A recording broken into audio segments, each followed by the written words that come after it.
Sumber-sumber energi listrik. Sumber energi listrik banyak menggunakan sumber daya alam, seperti minyak bumi dan batu bara. Minyak bumi dan batu bara memiliki jumlah yang terbatas di alam. Untuk itu, diperlukan energi alternatif sebagai penggantinya.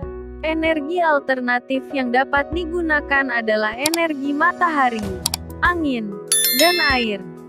A. Energi matahari. Energi matahari dapat digunakan tanpa khawatir jumlahnya akan menipis. Energi matahari dapat dimanfaatkan untuk energi listrik sehari-hari dengan menggunakan panel sel surya. Panel sel surya dapat mengubah energi matahari menjadi energi listrik. B. Angin.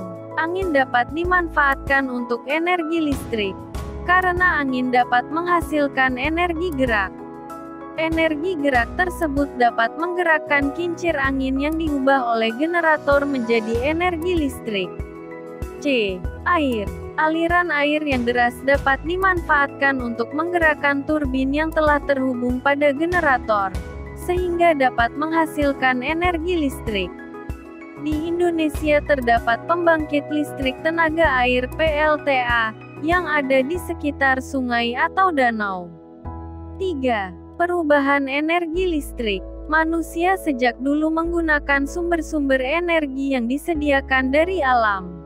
Dari berbagai bentuk energi yang diketahui, energi listrik merupakan salah satu bentuk energi yang paling mudah diubah ke dalam bentuk energi lain, seperti energi cahaya, energi kalor, energi bunyi, energi kinetik, dan energi kimia. A. Perubahan energi listrik menjadi energi panas. Perubahan energi listrik menjadi energi panas dapat dilihat pada setrika listrik. Pada setrika listrik terjadi perubahan energi listrik menjadi energi panas kalor.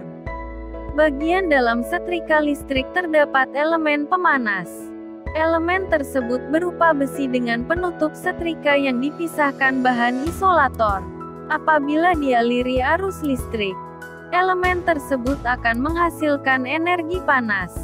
Energi panas yang dihasilkan akan dihantarkan ke lapisan besi, sehingga lapisan besi ikut panas. B.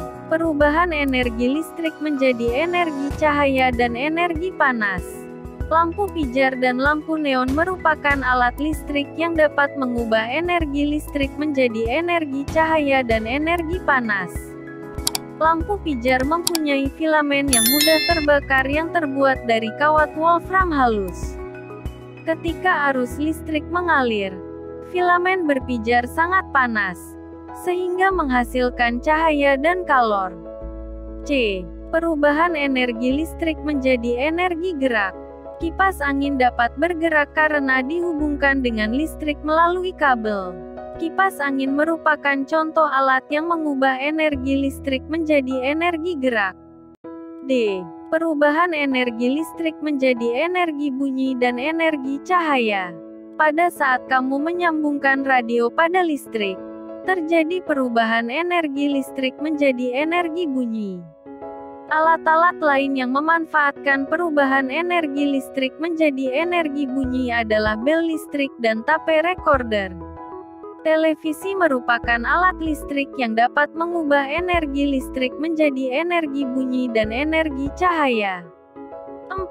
Rangkaian listrik. Bila kutub positif dan negatif dihubungkan dengan sepotong kabel, maka akan timbul arus listrik.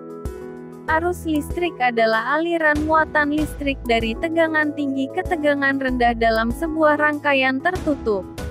Rangkaian listrik ada dua, yaitu rangkaian listrik tertutup dan rangkaian listrik terbuka. Rangkaian tertutup adalah rangkaian yang kutub positif dan kutub negatif terhubung. Rangkaian terbuka adalah rangkaian di mana kutub positif dan kutub negatif tidak terhubung. Berdasarkan susunan batu baterai, listrik dibedakan menjadi 3, yaitu rangkaian seri, paralel, dan rangkaian campuran. Berikut ini uraian ketiga rangkaian tersebut. A. Rangkaian seri. Rangkaian seri adalah rangkaian alat-alat listrik yang disusun berurutan tanpa cabang. B. Rangkaian paralel. Rangkaian paralel adalah rangkaian yang dihubungkan secara berjajar dengan satu atau beberapa cabang. Alat listrik yang dapat dirangkai secara paralel adalah lampu dan baterai. C. Rangkaian campuran. Rangkaian campuran merupakan perpaduan antara seri dengan paralel. Teknologi untuk kehidupan. Teknologi merupakan hasil ciptaan yang membutuhkan proses yang panjang. Teknologi diciptakan untuk memudahkan manusia melakukan suatu pekerjaan. Dengan teknologi, pekerjaan yang dulunya membutuhkan tenaga besar dan waktu lama, sekarang dilakukan dengan tenaga kecil dengan waktu singkat. 1. Perkembangan teknologi komunikasi. Komunikasi adalah pengiriman dan penerimaan pesan atau berita antara dua orang atau lebih dengan cara yang tepat sehingga pesan yang dimaksud dapat dipahami. Pihak yang menyampaikan pesan dalam komunikasi disebut komunikator, sedangkan pihak yang menerima pesan disebut komunikan. Seperti kita ketahui, bahwa pada zaman dulu manusia menggunakan daun lontar atau kulit binatang untuk menulis. Dengan ditemukannya kertas dan tinta, surat ditulis dengan menggunakan tinta di atas kertas. Selain itu, bentuk tulisan juga dapat dibuat dengan teknik cetak seperti pada majalah atau koran. Perkembangan alat komunikasi juga terjadi pada pemakaian telepon. Jika dulu manusia menggunakan telepon engkol, sekarang kita dapat menggunakan telepon digital. Bentuk kemudahan yang lain dengan adanya kemajuan teknologi komunikasi adalah adanya internet. Melalui internet kita memperoleh berita sesuai dengan yang kita inginkan. 2. Perkembangan teknologi transportasi. Transportasi adalah pengangkutan barang atau orang dari satu tempat ke tempat lain dengan menggunakan berbagai jenis kendaraan. Transportasi merupakan bagian dari perhubungan. Secara umum, fungsi transportasi antara lain memperpendek waktu tempuh, mengangkut barang dari suatu tempat ke tempat lain. Teknologi transportasi sangat berpengaruh terhadap jalannya roda perekonomian.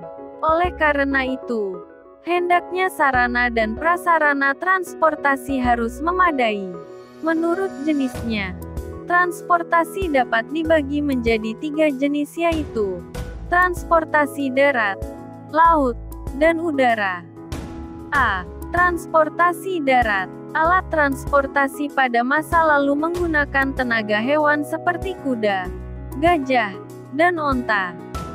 Selain itu, ada pula alat transportasi dengan memanfaatkan hewan untuk menarik, antara lain delman, bendi, dan cikar. Selanjutnya dengan perkembangan teknologi diciptakan alat transportasi bermesin, seperti sepeda motor dan mobil. Mobil diciptakan oleh Gatik Daimier, sedangkan sepeda motor diciptakan oleh Nicole Jessia.